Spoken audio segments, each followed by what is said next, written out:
계속해서 요한은 예수님에 대해서 소개하기를 원하는데 이제 이런 일이 있었죠. 한번 19절에 제사장들과 레위인들을 요한에게 보내요. 내가 누구냐? 요한에게 이런 일이 있었어요. 그러니까 요한이 나는 누구냐? 요거 어떡할까? 넌 누구냐? 이건 잡고 할까? 누가 잡을래? 경찰 좀 이런 것들은 잡았어. 자, 충분히 잠을 깼으라고 믿고 요한에 대해서 사람들이 와서 물어보는 거예요. 당신 누군데 이런 일을 하는가? 메시아냐? 그렇게 이제 물어보죠. 그러니까 아니다 그랬어요. 그리스도니까 아니다 그랬고 21절에 그러면 혹시 엘리야냐? 말라기에서 나오는 아니다 그랬어요. 그러면 혹시 그 신명기 나오는 그와 같은 선지자 앞으로 온다 그랬으니까 그 선지자냐? 하나님과 어떤 의도를 알아서 잘 설명하는 특별한 선지자? 신명기 18장에 있는 그것도 아니다. 그럼 너는 누구냐? 우리를 보낸 이들에게 대답하게 하라. 이들이 파송받아가지고 누군가 조사하러 온 제사장들과 레위인들, 당시의 종교적 지도자들이죠. 와서 이제 돌아가서 보고를 해야 되는데 계속 아니라고 그러니까 가서 보고할 때 요한은 누굽니다. 세례 요한은 누굽니다. 얘기해야 되는데 세례 요한은 그리스도도 아니고 또 엘리야도 아니고 그 선지자도 아닙니다. 아니 누군가를 얘기해야 되잖아요. 그러니까 자기가 누구냐고 좀 얘기해달라.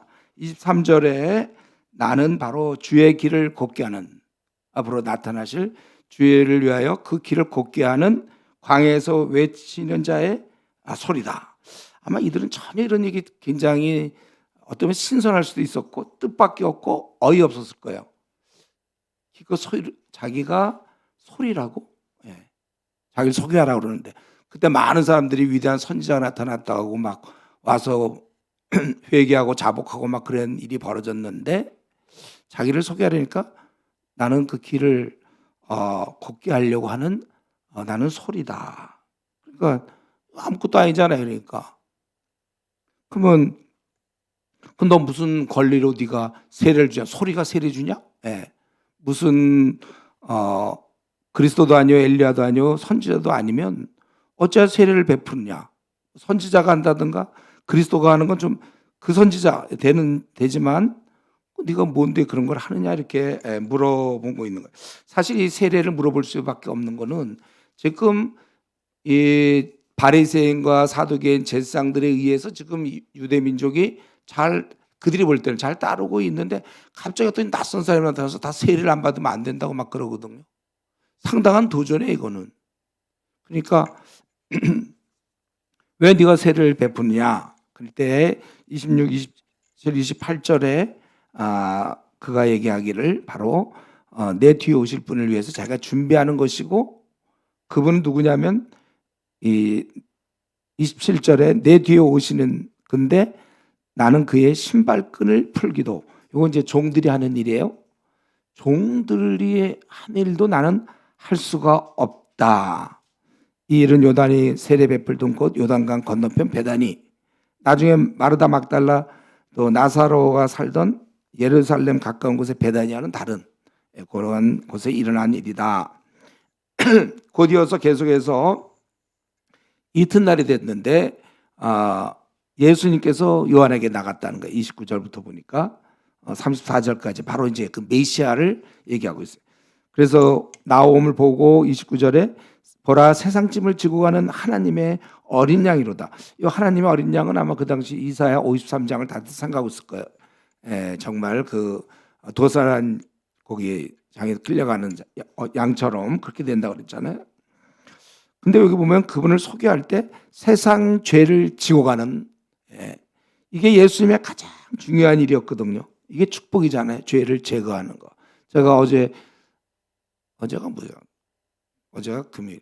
목요일 날 이제 제가 양지에 설교하러 가는데 이제 가는 길에 버스를 이제 늘 이용하니까 시외버스 그 이제 전도하려고 옆 사람과 얘기해 보니까 자기는 가톨릭 신자다. 그래서 자기는 이제 최선을 다해 살면 되고 그러면 영생의 문제는요, 제가 물어보니까 자기는 그건 하나님의 소관이다. 그래서 제가 성경 펴주면서 요한복음 5장 24절 하나님 믿는 자는 아들 믿는 자는 영생을 얻었고, 영어로 보면 그게 has로 돼 있죠. 현재 이미 얻었다고 그랬고, 심판에 이르지 않으니 사망에서 생명으로 옮겼느니라. 현재 완료거든요. 이미 다 끝난 얘기인데 그분은 자기의 영생에 대해서 구원받을지 못 받을지 모른다. 그건 하나님의 영역이다. 하나님 알아서 하시겠죠. 최선을 다해서. 그럼 최선을 다하면, 예를 들면 조폭 아들로 태어난 사람은 그러면 최선을 다하면 어떻게 되는 겁니까? 내가 이제 얘기도 하고 그랬는데, 저와 여러분이 아무리 노력을 해도 깨끗해질 수 없어요.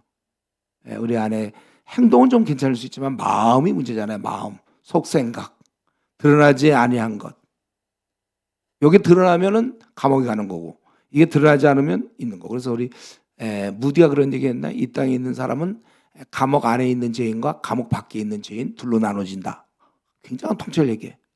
공부도 많이 안 했는데 이런 걸 이게 지혜지, 하늘의 지혜. 사실 우리가 초등학교만 나와도 얼마든지 우리가 이렇게 살 수 있는 거예요. 성경을 많이 보면 지혜가 생긴다고 그랬잖아요. 지식이 아니라 지혜. 지식은 이제 하버드 대학 나오면 있는 거고, 지혜가 있어요. 지혜. 이게 중요한 겁니다. 앞으로 여러분 미혼들 배우자를 만날 때도 이분이 성경 얼마나 연구했는가, 지혜를 갖고 있는가, 이게 지혜를 갖고 있느냐, 이게 중요하지. 지혜 없으면 우리 지금 저 정치인들 다들 뭐 서울대, 법대 출신들이 제일 많던데, 그 지식만 많은 사람들이 지혜롭게 그걸 처리를 못하니까 일을 밤낮 싸움만 하는 거. 그리고 뭐 뇌물 먹고 그러다 걸려들고 이제 그런 거 아닙니까? 우리 제일 중요한 것은 깨끗함. 우리도 마찬가지로 우리가 천국 가는 거는 다른 방법이 있는 게 아니라 깨끗해야 갈 수 있다고 그랬어요. 우리 비행기 탈 때 총을 들고는 탈 수 없다고 그랬잖아요. 칼을 들고는 탈 수 없고 내려놔야 비행기를 타는 것처럼 천국에 들어가는 조건은 딱 하나야. 죄 용서함 받아야 돼. 그래서 깨끗해지는 거죠. 그러니까 우리가 암 세포, 암 사기다, 삼기다. 그때 중요한 건 암 세포가 제거되면 되거든. 그걸 제거를 못 시키니까 이제 전이 돼서 더 이상 어떻게 해볼 수가 없어.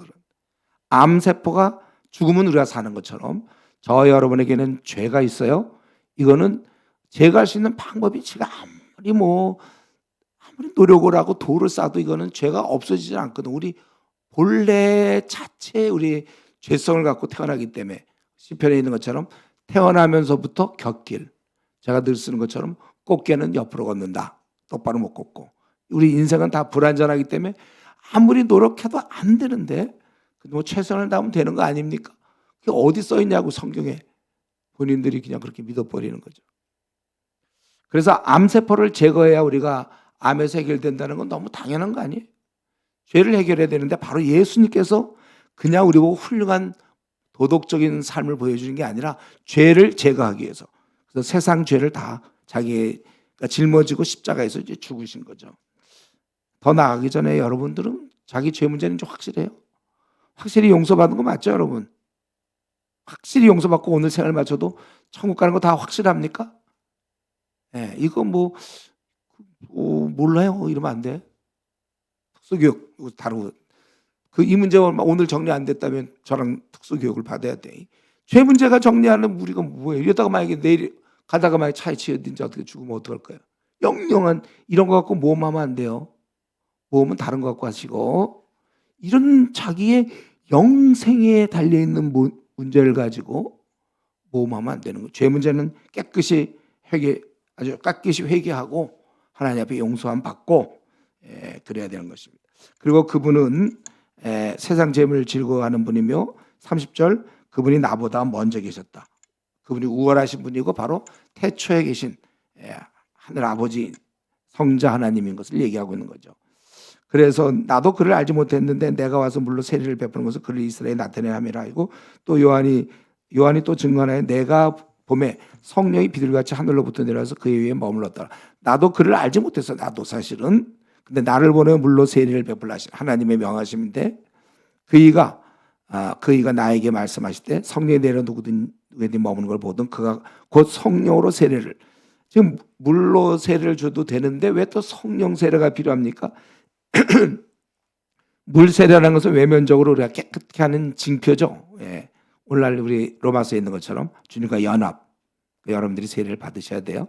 그건 하나의 연합을 의미하는 거니까. 그러나 그렇게 연합됐다고 되는 게 아니고 성령 세례, 아주 근본이 바뀌어서 계속해서 우리가 나가야 된다. 이 성령 세례. 그런 의미에서 우리가 물 세례만 해서 끝나는 게 아니라, 죄만 씻어서 끝나는 게 아니라 살아가는 날 동안 우리가 힘을 얻고 하나님 뜻대로 순종하며 살기 위해서는 성령의 능력이 필요하다. 그래서 우리가 말씀과 기도 생활을 하는 거죠. 우리가 성령 충만해야 되는 거예요. 죽는 날까지 우리가 성령 충만해야 되고, 앞으로 여러분들이 60년 더 살 텐데, 50년, 60년 더 살 텐데 성령 충만하기 때문에 말씀과 기도 생활을 해라고 그러는데, 이게 우리가 너무 당연한데, 제가 이제 목회하다 보면 말씀과 기도 생활 하루에 좀 성경 좀 읽고, 일주일에 성경 한 장, 두 장씩 PBS 좀 하고, 기도 생활 뭐 하루에 30분이든지 1시간씩 하고, 그러면 목사님 또 왜 율법을 만드십니까? 그러니까 그 배고픈에 영양식적으로 먹으면 밥 먹어라 이러는 게 그게 무슨 걔를 괴롭히는 겁니까? 그게 우리가 이거를 한국 교회가 가장 기본적인 거를 아주 소홀히 해버려요. 말씀과 기도 생활을 안 하는 건 그런 교회는 있을 수 없어요. 그거는 밥을 안 먹고 잠도 안 자면서 그냥 60년 살겠다는 뜻과 똑같은 거예요. 무슨 힘이 있습니까? 골골될 수밖에.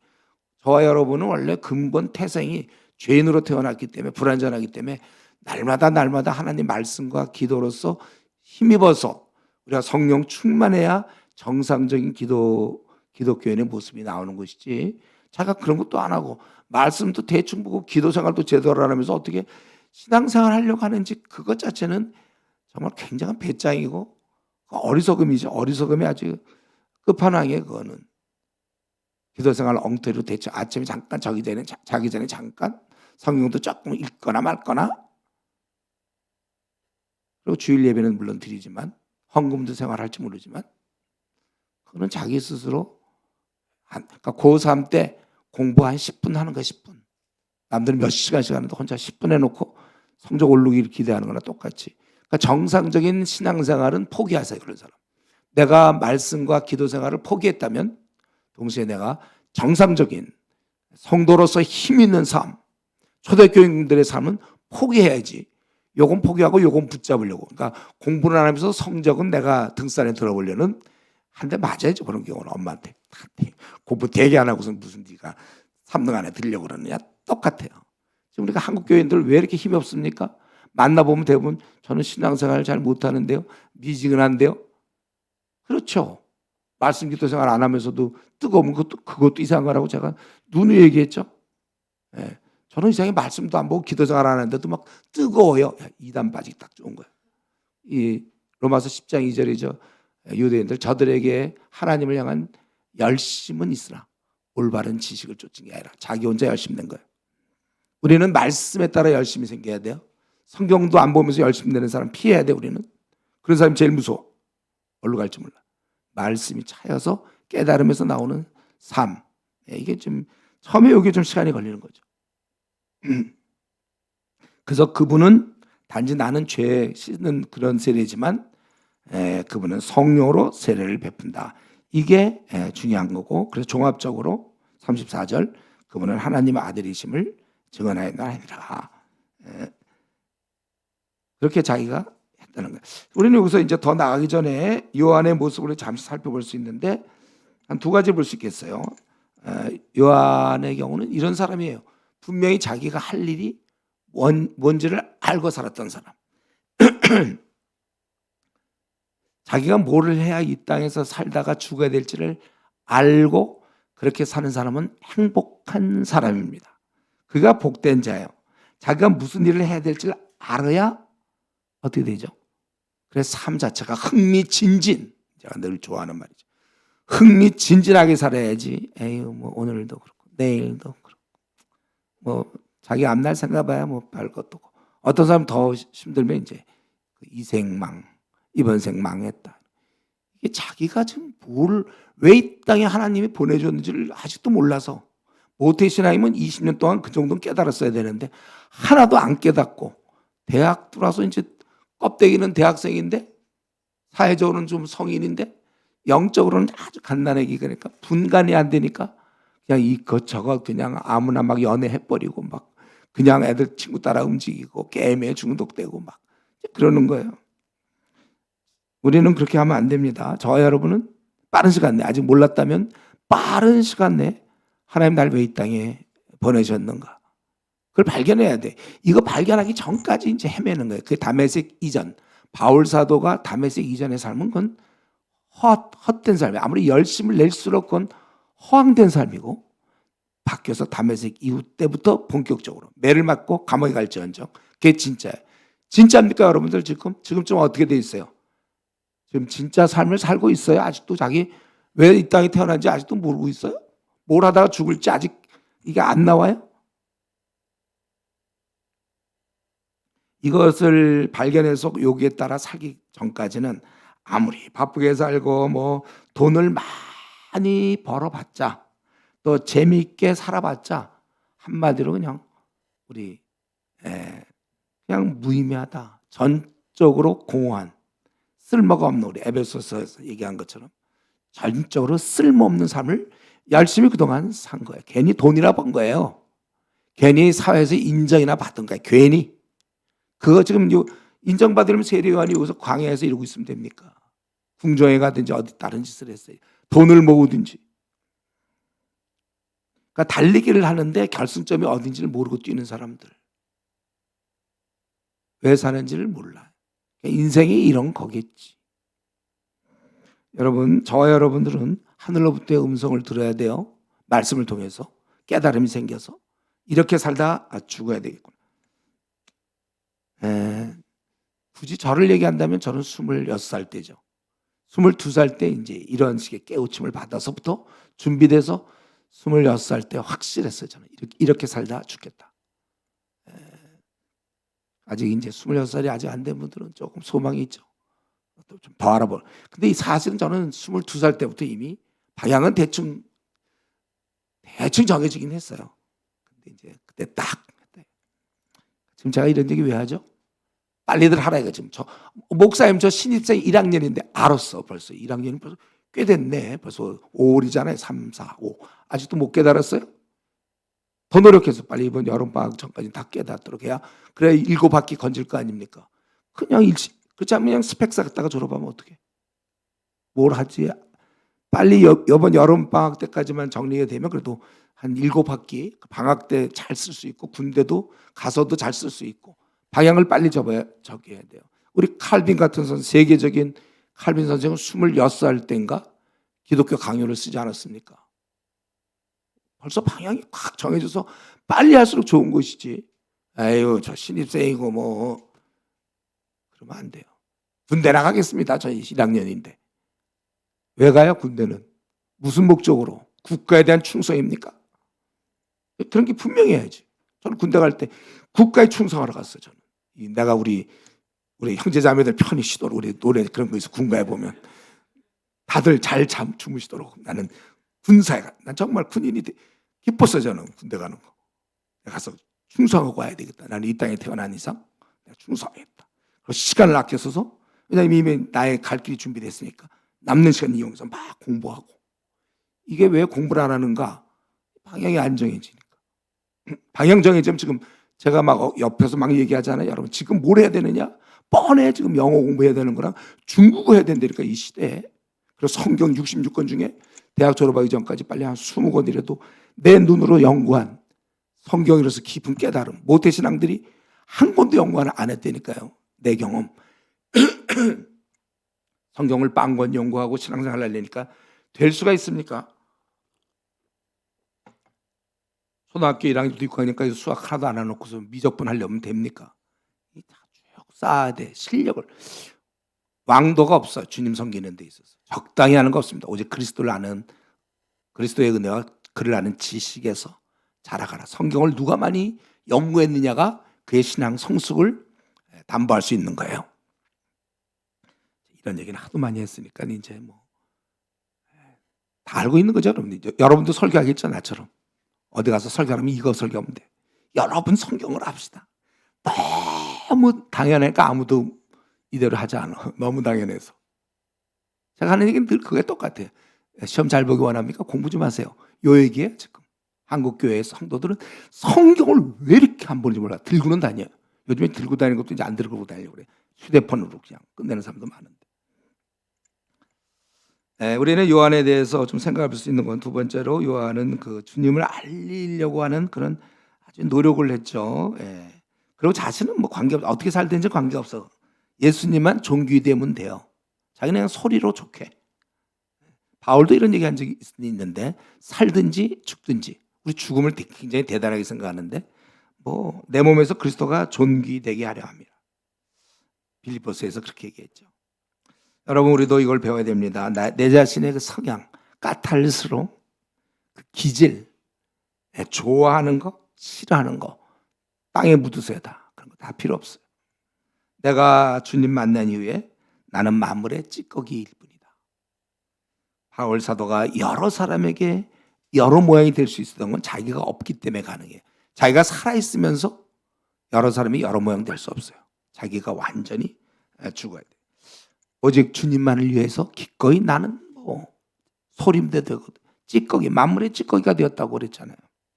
그렇기 때문에 뭐 우리 모임 공동체에서도 아니 자기는 누가 뭐 나한테 잘 맞니 안 맞니 뭐 삼총사에 들어가냐 안 들어가냐 나 그런 스타일 싫어하는 거 알지 뭐 이런 말들 내 성질 알지요 자존심 도도하고 그리고 아주 돈 사용하는 것도 아주 좀 구두쇠로 하고 또 세상에 인정받으려고 애쓰고 또 세상에서 즐거움을 쫓고 있고 그러면서 앞날의 염려 근심 이런 거 다 땅에 묻어야 되는 거예요. 이제 나는 없어져도 돼. 오늘 끝나도 돼. 바울사도처럼 빨리 죽었으면 좋겠어. 이제 주님 이제 알았으니까 주님 내가 죽으면 천국 간다는 거 다 알았잖아요. 주님을 만났으니까 이제 이 땅의 삶은 나그네 길이거든요. 이거 뭐 그렇게 오래 있어야 되나 이런 생각이죠. 자기는 뭐 관계없어.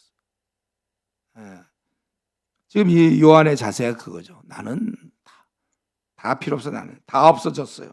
뭘 내가 인정받으려고 그럽니까? 이 땅에서 뭐 대접받으려고 그러고 뭐 나 그렇기 때문에 뭐 내 자존심을 건드렸어 뭐 이런 거.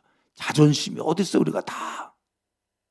이제 생각나는데 그 피터슨이라고 배도선 선교사님 이분이 이제 나가서 선교사님이 나가서 막 복음을 전하는데 그 아주 공부도 안 하는 아줌마들이 자기를 막 무시하다는 거죠. 근데 이 사람이 누구냐면 이 케임브리지 대학에서 의대에서 수석 졸업한 사람이었어요. 배도선, 피터슨 왔다 가서 지금쯤 어떻게 되는지 모르지만 근데 그가 왜 이렇게 무시를 당하면서 아줌마들한테 무시당하고 배우지 못한 사람한테 왜 무시를 당하나요?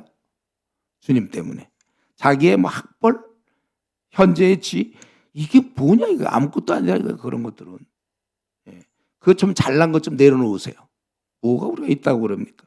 그래서 바울 사도가 빌립보서 얘기한 거 또한 모든 것을 해로 여기면 내 주 그리스도 예수를 아는 지식이 가장 고상하기 때문이라. 그래 내가 그를 위하여 모든 것을 잃어버리고 배설물로 여김은 그리스도를 얻고자 합니다. 우리도 그렇습니까? 주님 믿기 전에 내가 나의 주인이었어요. 내 마음대로 했어요. 내가 원하는 대로 살았어요. 그러나 이제는 주님이 무엇을 원하는가 거기에 맞춰서 나야 뭐 관심 없습니다. 이제 내 욕심은 그리스도 예수의 사람들은 그 정욕과 탐심을 십자가에 못 박았으니까 난 이제 욕심 없어요. 뭐 인정받으려는 거 필요 없고 뭐 이 땅에서 조금 더 잘 먹고 잘 살려는 거 다 관심도 없어. 우리는 주님만 존귀되면 된다. 이게 사실 우리 신자들의 신앙의 출발점. 내가 요걸 어떻게 해서 어떤 내가 직위를 얻고 뭐 연봉을 올리고 아니면 사람들한테 인정받는 직장에 들어가고 뭐 어떻게 하고 뭐 꿈을 꾸고 다 땅에다가 묻어놓으세요. 그런 게 뭐가 중요합니까? 주님 한 분. 이게 이제 우리 신앙인의 자세죠.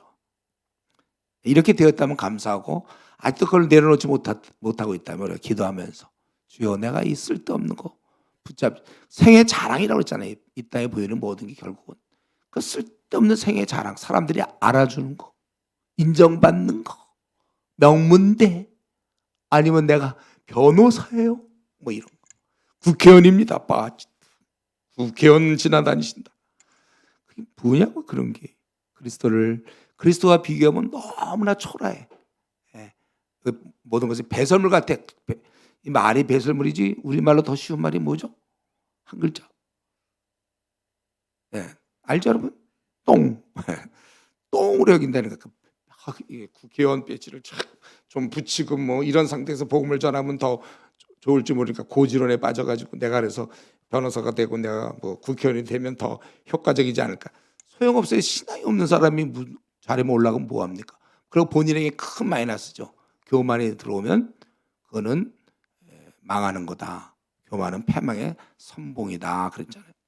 오히려 그런 사람은 안 되니 좋아. 신앙 없는 사람들이 좋은 대학 들어가면 안 됩니다. 신앙 없는 주제에 그냥 조용히 해서 들어가가지고 아니면 국회의원 같은 거 돼가지고 그럼 망하는 거라고 그랬어요 제가. 교만은 그러니까 스스로 자기 신앙도 없으면서 괜히 지금 자꾸 그런 거 만들 생각하지 마. 내가 박사학위 좀 받아야 되겠다. 하버드 대학 가서 이런 생각하지 말라고. 신앙도 없는 사람이. 신앙 좋은 사람이 그런 생각하면 그건 괜찮아요. 그런 것대로 가서 교만하지 않을 테니까. 그 다음에 이제 지금 요한복음 처음 시작이라 그러는 건데 1장 하고 있는 중에 35절부터 마지막 51절까지는 예수님의 제자 4명이 나와요. 어떻게 예수님의 제자가 되었는가. 처음에 안드레가 나오고 4명이 안드레, 베드로, 빌립, 나다나엘인데 자, 요 첫 번째가 35절부터 41절까지 안드레에 대한 얘기가 나옵니다. 세례 요한의 두 제자 중에 하나였고 세례 요한이 뭐라 했냐면 예수님을 소개해 줬어요. 예수님께서 건의시를 보고 말하되 36절 보라 하나님의 어린 양이라. 그래서 그 말을 듣고 예수를 따르게 되었단 말이죠.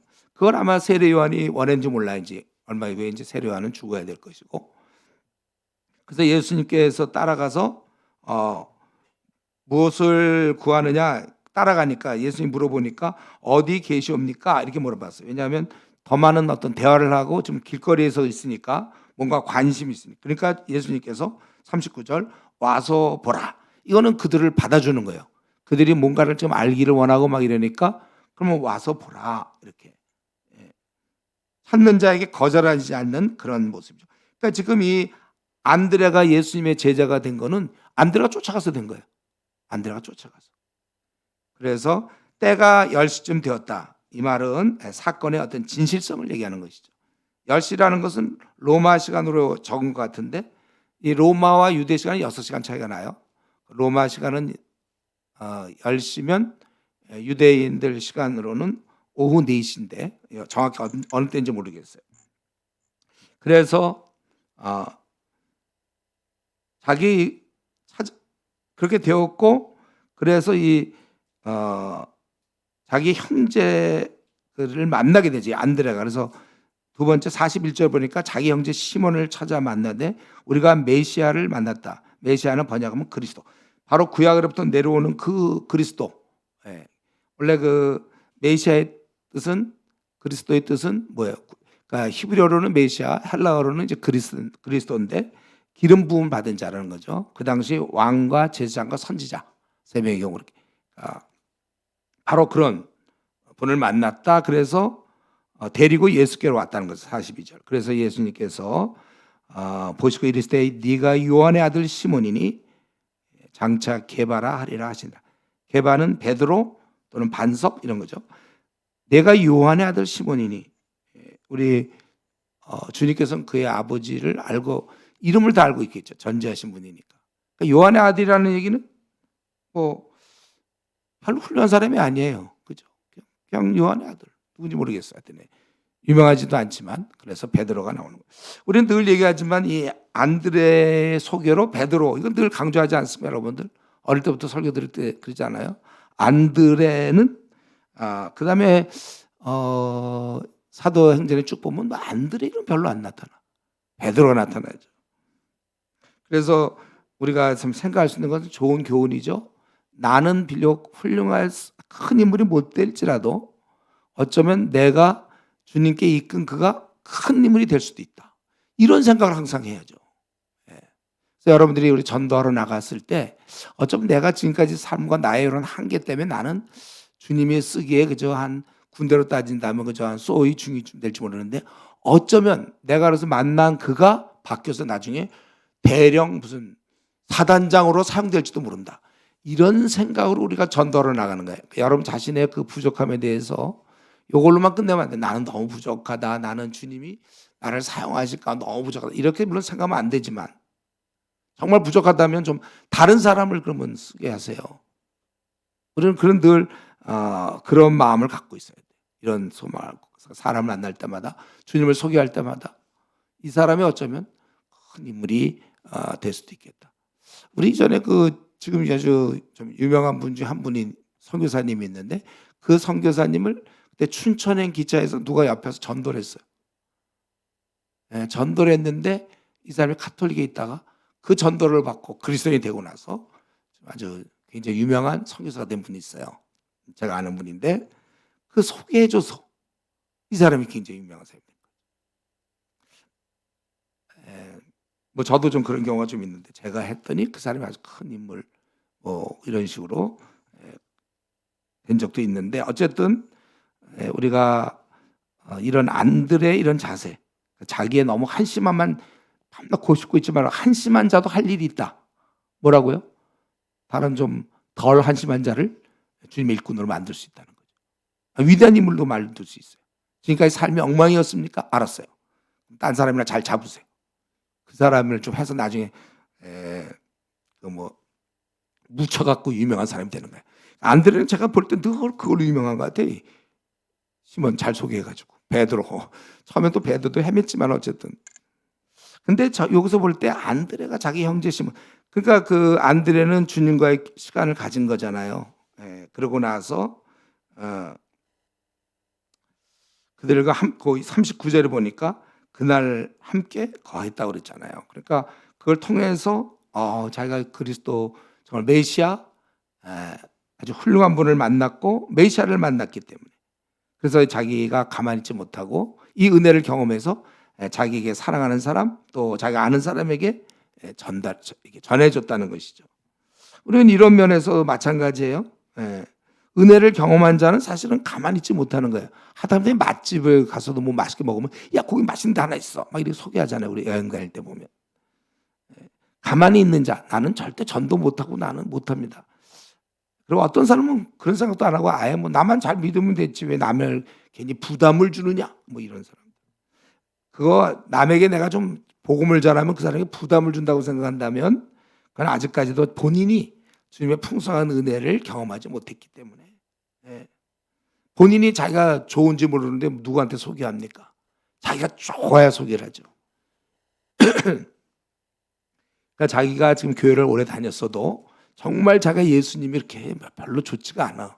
자기가 정말 좋아하는 건 예를 들면 찬양할 때 그냥 크게 부르고 막 1시간 2시간 막 악기에 맞춰서 부르고 그거 제일 좋아하는 사람들 많아요. 그래서 이제 뭐 자기 찬양 사역자 된다 이제 이런 사람들 많은데 글쎄요 찬양 사역자라는 개념이 좀 어떤지 모르겠어요. 본인이 예수님의 풍성한 은혜에 접해야 돼요. 풍성한 은혜에 접해야 돼요. 이것이 안 되기 때문에 지금 교회 다니는 사람들 중에도 좀 세상이 기웃기웃거리고 게임에 중독된 사람, 주식에 중독된 사람, 기웃거리면 중독되게 돼 있는 거예요 원래. 또 어떤 사람 성에 중독된 사람, 마약에 중독된 사람, 또 도박에 중독된 사람, 또 알코올에 중독된 사람. 우리나라 알코올 중독자가 400만이잖아요. 도박 중독이 지금 300만이고. 다 그럴 수밖에 뭔가 주님이 없으면 뭔가에 이렇게 중독될 수밖에 없는 거예요. 그렇게 계속 하다 보니까. 돈 떠나잖아요. 돈 완전 재테크에 그냥 혈안이 된 사람들 많고. 그리고 세 번째는 43절에 빌립인데 빌립이 나오죠. 빌립을 만나 이르되 나를 따르라. 그러니까 지금 그래서 그가 따르게 됐는데 요거 약간 좀 경우가 다르죠. 안드레와 이 두 명의 사람이 그때 처음에 주님을 따랐다고 되어 있죠. 40절에 보면 세례 요한의 말을 듣고 예수를 따르는 두 사람 중 하나가 안드레였고 또 한 사람은 요한으로 우리가 보통 추정하는데 이 사람들은 오히려 자기들이 주님께 간 거잖아요. 그래서 주님이 와서 봐라 이렇게 된 거고 이 빌립은 그런 게 아니에요. 본인이 간 게 아니고 주님이 나를 따르라 그랬다는 거예요.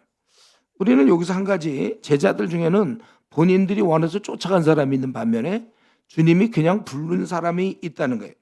외적 권유가 있어야 움직이는 사람도 있다는 거예요. 빌립이 그런 사람이었습니다. 그러니까 이런 면에서도 우리는 자꾸 우리가 지금 하고 있는 일, 사람에게 막 권유하는 게 그게 필요한 겁니다. 예. 본인이 자발적으로 우리 모임에 오는 사람도 있을 거예요. 그러나 우리가 나가서 권유함으로써, 이렇게 권유만 하면 이 빌립이 나중에 얼마나 훌륭한 사람이 됩니까? 그렇지만 이걸 이런 요즘 이 시대 분위기는 이렇게 누구한테 권유하는 거는 강요로 생각하는 거예요. 그러니까 이렇게 빌립처럼 훌륭한 인물이 될 수 있는데, 예수님이 그때 부르지 않았으면 빌립은 그냥 그걸로 끝났을 거예요. 아마 어부였을 확률이 크죠. 그냥 그렇게 끝났을 거예요. 근데 주님이 불러주시니까 마찬가지죠. 아까 제가 좋은 걸 소개한다고 그랬잖아요. 어쩌면 이렇게 빌립처럼 훌륭한 인물이 될 수 있는 사람들을 우리가 가만히 있으므로 그냥 그의 기능은 그걸로 끝나는 경우가 있다는 거죠. 우리는 요즘은 시대 분위기가 뭐만 하면 자발적으로 해야 됩니다. 강요하는 거 아닙니까 이거? 제가 보기에 서구 기독교는 이것 때문에 다 교회가 죽어간 것 같아요.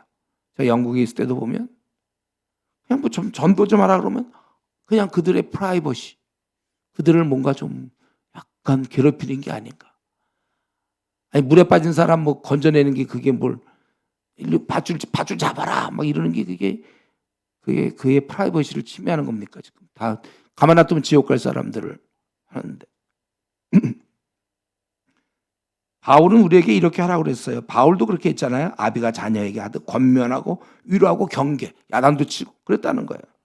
또 예수님께서는 직접 그랬잖아요. 귀한 천국 잔치를 예를 들면서 그걸 마련하시고 놓고는 강권해서 채워라. 사람들 막 끌어들여라. 그냥 강권. 누가복음 14장 23절에. 여러분 이 시대의 분위기를 너무 쫓아가지 마세요. 그냥 이들의 자유, 프라이버시를 침해하는 게 아닐까. 좀 전도하려다가도 여기 우리 모임에 나오라는 것은 뭔가 강요하는 게 아닐까. 그게 아니라 확신이 없어. 확신이. 너 이 모임 안 나오면 죽는 거야. 이 정도는 돼야죠 여러분들이. 그런 마음에. 얘 바쁘세요. 얘가 그래서 안 와서 성경 공부 안 하고 기도생활 안 하면, 그리고 이때 주님 못 만나면 그게 대학생활은 뭐가 됩니까? 그럼 어떻게 천국 가요? 우리가 그걸 분명히 얘기를 해야 되는데, 아유 뭐 이제 뭔가 우리 배려한다고 뭘 자꾸 그래 그냥. 아니 지금 타는 불못에 죽어갈 사람은 해야죠. 그리고 좀 약간 강요한다는 얘기 좀 들으면 안 돼? 그렇게 해서도 그가 잘 되는 게 좋죠. 바울 사도는 아비같이 내가 야단쳤다 막 그렇게 나오잖아요. 너무 이 시대 분위기에 물들지 마시고, 그러려면 여러분이 자꾸 드라마 같은 거 봐서 되는 게 아니고 성경을 봐야 시대에 물들지 않죠. 성경적 관점에서 확신 있게 강하게. 그래서 보통 그렇게 얘기하는 사람들이 전도 열매가 많아요. 그리고 뭐 싫으시면 안 와도 됩니다 뭐 이러잖아요. 생전 전도 열매 없어요. 약간 여기서 뭐 이런 얘기 괜찮을까? 약간 무대뽀. 주위에서 전도 잘하는 사람 보세요. 근데 원래 이게 무대뽀가 아니에요. 그게 진짜 그를 위한 거지. 거기 있으면 너 이제 낭떠러지 떨어져. 그럴 때 그냥 아유 좀 원하는 대로 갈 수도 있지만 그래도 이 길로 오는 게 좋을걸요? 이런 게 아니잖아요. 야 죽어! 이렇게 얘기해 줘야죠. 그래 사람을 살리지. 그래 뭐 그래 계속 갈 수도 있겠지. 네가 원한다면. 근데 일로 오면 이게 좀 도움이 될지 몰라. 떨어져 죽는 거예요. 우리가 이런 면에서는 좀 우리 주님의 모습, 빌립에게 나를 따르라. 요즘 이런 사람 좀 보고 싶어. 저는 이렇게 좀 본인이 너무나 강하게. 제가 이전에 전도할 때 어떤 영혼, 어떤 형제 수련회 가자고 그러니까 5박 6일 나 이거 안 갔다가 만약에 내가 예수님 못 만나면 어떠냐. 얘는 지금 회사 취직해갖고 여기 오려면 저기 결근계 쓰고 와야 되고, 옛날에는 이렇게 휴가가 자기가 원할 때 쓰는 게 아니거든. 그 기간 다 있는데 얘가 그것도 첫 1월 달에 우리 수련회 할 때 와라. 여기 그럼 갔다가 만약에 내가 예수님 못 만나면 나 그러면 어떡하냐. 회사에 들어가서 지금 시작하고 나 거기서 인정받고 그래야 되는데 그거 그냥 결근계 내고 와서 어떡하냐. 그러니까 제가 뭐라 했어요. 그럼 어떡할까. 이런 게 아니라 무슨 말이야. 와라. 그러잖아. 또 여기서 주님을 만날 수 있다 확신 있게. 저는 좀 확신이 있었어요. 주께서 이걸 이뤄내 원래 한 영이도 구원받기를 원하시는데 오라 그래갖고 와서 예수님 믿고 그리고 이제 몇 년 전에 죽었어요. 예, 근데 신앙생활 잘하다가 동생은 선교사가 되고 그렇게 되는 거예요. 또 한 친구도 또 뭐 비밀되는 거예요. 와서 해라갖고 몸 안 믿으면 어떻게 되죠? 저는 그러면 내가 너 여기서 천국을 경험할 수 있다 막 그랬는데 믿는 거죠. 하나님이 나를 부끄럽지 않게 하지 않을 거니까 사실이니까. 그래서 그 걔가 예수님 믿고 친구가 그래서 그 집안이 다 구원받고 그랬잖아요. 이거 권하는 거 해야 되고 이런 거 때때로 나를 따르라 이런 말씀 좀 우리 주님이 이래주면 좋을 거 아니에요. 우리도 가만히 있는데 주님이 와서 막 나를 따르라 해주면 얼마나 고맙겠어요. 자꾸 너무 배려하고 그에게 뭐 이런 거 조심하셔야 됩니다. 그랬더니 또 이 빌립이 자기가 따라 보니까 이건 너무 좋으니까 45절부터 이제 51절에 네 번째 나오는 나다나엘 우리 바돌로메라고 하는 이제 그 제자죠. 46절부터 51절까지. 그래서 빌립이 45절에 나다나엘 찾아 이르되 모세가 율법에 기록하였고 여러 선지자가 기록한 그 일을 우리가 만났으니까 오랫동안 내 구약에부터 계속 오신다 하다가 400년 동안 조용하다가 드디어 세례요한이 나타나서 내 뒤에 오실 분이 바로 그분이시다 얘기하고 곧이어 그리스도가 나타나서 내가 그다. 정말 엄청난 얘기죠 이거. 바로 그분을 내가 만났으니 요셉의 아들 나사렛 예수니라. 그러니까 나사렛의 반응이 아주 당연한 거죠. 뭐 나사렛에서 무슨 선악이 나오냐 이거지. 나사렛은 그 당시 아주 아주 그냥 아주 비천한 마을, 가난한 마을, 보잘것없는 그런 데서 뭐가 나오겠느냐. 예, 그거예요. 원래 예수님은 나사렛 예수로 알려졌지만 실은 베들레헴에서 태어난 거잖아요. 나사렛에서 무슨 선한 것이 날 수 있느냐 하니까 빌립도 와서 보라. 그냥 설명하기도 힘들다. 와, 봐, 네가 직접. 그래서 나다넬이 오는 것을 보시고 그를 가리켜 이르되 보라, 이는 참으로 이스라엘 사람이라 그 속에 간사한 것이 없다. 나다넬이 깜짝 놀라서 어떻게 나를 아시나이까? 근데 이거 잘 생각해 보면요, 간사한 것이 없다 그럴 때, 내가 간사한 게 없는 걸 어떻게 알았어? 굉장히 자아상이 아주 자기는 너무 간사함이 없다고 생각한 건가? 그런 것보다는 예수님께서 그의 속을 다 얘기하면서 말씀하셨기 때문에 어떻게 내 마음을 알 수 있는가? 약간 좀 반문하는 그런 느낌이죠. 어떻게 나를 아시나이까? 그러니까 예수님께서 한술 더 뜬 거죠. 대답하여 이르시되 빌립이 너를 부르기 전에 네가 무화과 지금 이제 무화과 나무 아래 있는 게 아니에요. 딴 데 있는데 네가 무화과 나무 아래 있는 것을 내가 안다. 그러니까 인간의 마음도 다 꿰뚫어 보시고 또 그가 어디 있었는지도 다 아시는 것이죠. 원래 이게 우리 지금 그리고 이제 어쨌든 주님이 그렇게 그렇게 말씀하셨죠. 뭐냐면 간사한 것이 없다고 말씀했기 때문에 그런 정말 당시의 그런 전통과 형식과 가식적인 그러한 유대 지도자와 달리 그는 간사한 것이 없다. 주님이 아주 신실하다. 그렇게 이제 말씀하신 것이죠. 사실은 우리 주님도 우리를 다 꿰뚫고 계세요. 저와 여러분들의 생각 다 안다고 그랬잖아요. 멀리 있어서도 우리 안고 일어섬을 다 하시고 우리 혀의 말을 모르는 것이 없다고 그렇게 얘기하고 있어요. 대부분 여러분 거짓말하는 사람들 있죠. 간사하고 거짓말하는 사람들은 거짓말을 오래 하다 보면 자기가 그 안에 갇혀져 있어요. 본인이 거짓말이 자기를 속여. 자기가 거짓말하는 것조차도 속고 있어요. 자기는 굉장히 진실을 얘기한다고 생각해. 그래서 속기도 하고 속이기도 한다고 성경에 이렇게 돼 있잖아요. 이거는 이제 우리가 기도 생활 많이 해야 돼요. 나에게 간사함이 있느냐, 진실하지 않은 면이 나한테 있는가, 어느 부분인가 이걸 우리가 찾아내는 것이죠. 그래서 그렇게 얘기하니까 정말 당신이야말로 49절 이스라엘의 임금이다. 그가 생각하는 어떤 메시아 개념이었나 봐요. 그러니까 이 50절에 예수께서 대답하여 이르시되 내가 너를 무화과 나무 아래에서 보았다함으로 믿느냐? 이보다 더 큰 일을 보리라. 또 이르시되 바로 그 더 큰 일이 51절에 나오는 거예요. 진실로 진실로 너에게 이르리 하늘이 열리고 하나님의 사자들이 인자 위에 오르락내리락 하는 것을 보리라 하시니라. 즉 하나님이 이제 우리가 교통하시는 거예요. 저와 여러분 타락돼 있고 원수가 되어서 하나님과 안 되지만 이제 앞으로 보게 될 것은 예수님의 십자가의 죽음을 통하여 우리가 이제 하나님과 교통하게 되고, 주는 바로 하나님과 우리 사이에 하늘이 열고 하나님의 사자들이 인자에 오르락 내리락 하는 것, 우리와 하나님 사이에 어떤 사다리 역할이라는 것이죠. 상호 교통 중보자 이거예요.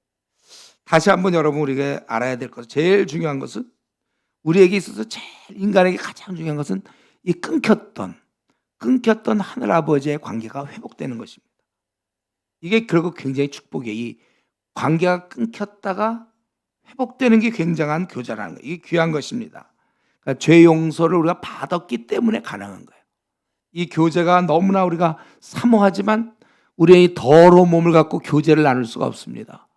그런데 주님이 죄 용서해 주심으로 우리는 주님과 교제하고 있다는 거예요. 그래서 우리가 콰이트타임을 할 수 있는 것이고, 그래서 우리가 성경을 연구할 수 있는 거고, 그래서 우리가 기도할 수 있는 거고, 이렇게 예배를 드릴 수 있는 거예요. 이게 그러니까 이걸 가장 행복하다고 생각해요. 여러분 지금 이 자리에 앉아 있는 것을 언제 끝나냐 이게 아니고 참 내가 행복하다 그렇게 생각하시죠? 말로 표현할 뿐이지 이미 그렇게 생각하고 있죠. 간사하지 않은 여러분들은 다 그렇게 생각하고 있는 거죠. 이 자리에 제일 행복. 내가 뭔데 이 자리에 앉아 있죠. 또 내가 뭔데 캠퍼스에서 복음을 전하고 그분을, 이건 우리가 참 그분과 교제한다. 우리 사랑하는 사람 둘이 딱 만나서 짝사랑하는 사람 만나서 막 이래. 그 얼마나 좋겠어요. 사랑하는 사람과 둘이서처럼 우리 하늘아버지와 나 사이에 막혔던 게 열리고 이제 그분과 교제를 나눌 수 있다. 바리새인들은 자기들의 의에 빠져서 시간을 보내고 율법에 매여서 일생 고생하다 죄값으로 심판받을 수밖에 없는데, 이에 비해서 이 제자들은 얼마나 큰 축복입니까? 자기 생을 건진 거잖아요. 생을. 이 안드레, 빌립, 베드로, 나다네엘 등 지금 여기 지금 4명의 제자가 나오지만 이들은 정말 얼마나 참 물론 이제 요한도 나오겠죠. 이들은 참 귀한 이 시대 그 당시에 주님의 제자가 되다니 얼마나 귀한 것입니까? 그러면 이런 제자들을 보면서 우리는 뭐예요? 우리는 사실 오늘날 우리도 마찬가지로 이런 식의 부름을 받은 거예요. 이제 부름이 제가 생각할 때는 바울 사도 정도까지, 거기까지는 좀 부름이란 말이 사실은 맞고, 이제는 조금 형태가 달라요. 그때는 주님이 부르시거나 뭐 바울 사도처럼 하늘로부터 부르시거나, 그리고 구약 시대 때는 전부 부르심이었죠. 그래서 뭐 이사야도 부르고 예레미야도 부르고 모세도 부르고 다 그랬지만, 신약에서 그러니까 뽑혔단 말이에요. 사람 중에 뽑혀서 일꾼이 되려면 신약 시대 때는 바뀌어요. 뭐죠? 자원이에요. 본인이 뛰어들려면 뛰어드는 거예요. 이제는 바뀌었습니다. 로마서 6장 13절에 너 자신을 의의 무기로 드려라. 내가 드릴지 말지는 본인이 결정하는 것이죠. 우리 베드로 전서 2장 9절 제가 읽을게요. 그러나 너희는 택하신 족속이요 왕 같은 제사장. 이미 우리는 위치가 제사장들이, 우리가 목회자, 우리가 이미 거룩한 나라여 그의 소유가 된 백성이니 이제 우리 할 일은 이는 너희를 어두운 데서 불러내어 그의 기이한 빛에 들어가게 하신 이의 아름다운 덕을 선포하게 하려 하심이라. 그래서 지금은 구약 시대나 요때까지 사도 바울 때까지는 뽑혔다고 볼 수 있어요. 뽑혔어요. 불렀다고 얘기할 수 있고, 지금도 사실 뭐 우리가 불렀다는 말을 써도 되지만 실제는 자원함으로 우리는 주님의 일을 하게 된 것이고, 저도 그러니까 목사가 된 거는 전혀 꿈에 뭐가 나타났거나 음성을 들은 것이 아니고, 제가 자원함으로, 주의 그 성경에 보면 추수할 곡성이 휘어져 있는데 일꾼의 힘이 적다고 그랬잖아요. 그런 음성을 듣고 가서 모든 족속 제자 삼으라고 그럴 때 어떤 조건을 달지 않았거든. 누구나 다. 그래서 저는 제가 그냥 뛰어든 거예요. 그래서 대학생 운동에 간사로 뛰어들었고 20년을 뛰어들었고, 또 제가 교회를 개척한 20년 그냥 개척한 거예요. 문제는 그거예요. 벌써 주님 우리를 부르셨는데 아직도 때가 되면 저도 헌신해야죠 뭐 이런 사람도 있고, 자기도 뭔가 자꾸 그런 걸 기대하는 사람이 있어요. 뭔가 꿈에 뭐가 좀 나와서 너 신학교 가라 뭐 이런 걸 아직도 그런 생각을 해서, 그런 사람은 죽을 때까지 신학교 못 가요. 내가 끌고 가면 갈까? 안 돼, 그런 사람. 그런 시대가 바뀌었거든요. 지금 신약 시대 때는 네가 해라, 그거 이제 자원하는 마음으로. 예. 그러니까 저와 여러분은 지금 뭡니까? 이미 군사가 된 거예요.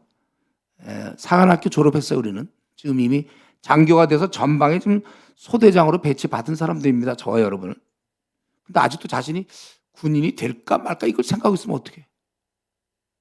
그러니까 이제 최소한 그냥 예배만, 주일날 예배 가주는 정도, 그리고 월요일부터 토요일까지는 그냥 좀 활동하고 뭐 그런 식으로. 믿는 순간 우리는 군사가 되었기 때문에 지금 여러분들이 캠퍼스에서 복음을 전하고 나름대로 일꾼으로 사는 것은, 이거는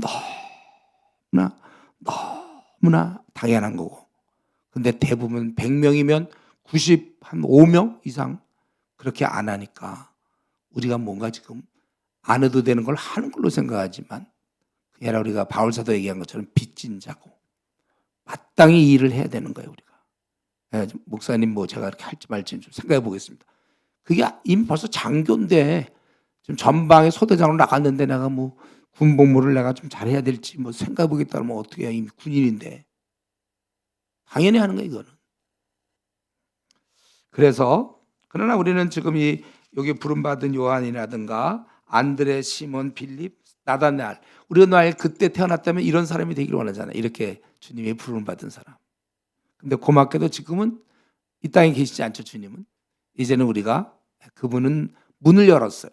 누구든지 이렇게 하려면 해라, 그거죠. 하라고 그렇게 얘기할 거예요.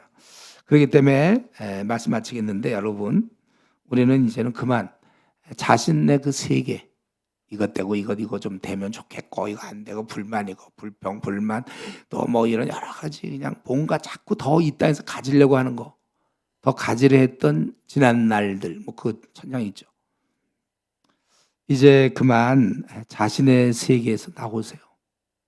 그래서 우리도 스승이신 그때 이 안드레, 시몬, 빌립, 나다나엘이 쫓아다녔던 그 예수님, 이제 우리의 스승이신 주님을 쫓아서 한번, 이제는 지금까지 나를 위해 살았잖아요. 세상을 위해서 한번 세상을. 세상을 바꿉시다, 우리가. 자신의 그 헛된 야망 때문에 60년을 보낸 사람 많아요. 헛된 야망, 세상의 인정, 잘 먹고 잘 삶, 헛된 욕심들. 그래서 나중에 주님 만났을 때 아무것도 내놓을 것이 없는데, 헛된 야망 이제 버리고, 이제는 우리 나왔으니까 이 어둠에 사는 수많은 사람을 위해서 우리가 만신창이가 되고, 우리가 찌꺼기처럼 대접을 받는 한이 있어도 인정받지 못하고 무시당하고 우리 내세울 거 없는 그런 존재로 세상에서 보일지 모르지만, 우리는 이제는 그렇지 않은, 정말 주님을 아직 만나지 못한 사람, 또 교회는 다니지만 진짜 그 풍성함을 누리지 못하는 많은 사람을 위해서 이미 알고 있는 저와 여러분들이 더욱더 힘써야 될 것이며, 이런 면에서 나를 이 자리까지 부르신 주님을 생각하면서, 지금 이제 슬슬 더워지고 그러지만은 이제 올해도 벌써 5월, 올도 한 해, 아니 올 한 해뿐만 아니라 남은 생, 우리가 주님께 충성하면서, 특별히 젊은 날엔 계획을 세워야 돼. 어떻게 살다 죽을지, 대학 시절 같은 때 4년을 어떻게 보내야 될지 잘 계획 세워서 한번 멋진 우리 천국의 제자로 남은 생을 살 수 있기 바랍니다. 기도하겠어요? 오늘 이 말씀 보면서 세례 요한도 자기가 한번 깨달은 대로 그대로 남이 인정하든 말든 자기 할 일 하고 이 땅을 떠났고, 그리고 예수님의 제자들도 예수님이 그 당시 부르셔서 그들의 삶은 참 고달팠을 거고 힘들었겠지만 가장 보람 있게 살았을 거예요. 이제는 우리가 그런 식의 부름은 없습니다. 우리가 선택이에요. 내가 주의 군사로서 아름다운 덕을 선포할 것인가, 그렇다 거기에 맞춰서 그럼 나는 어떤 식으로 앞으로 살아갈 것인가, 우리 좀 생각해 보면서 가장 복되게, 그래서 후회하지 않는, 시간은 자꾸 흘러가는데 속히 방향을 정해서 남은 생 멋지게 살다가 많은 사람 돌보며 살다가 생을 마치는 자가 되도록 그렇게 같이 기도하겠습니다.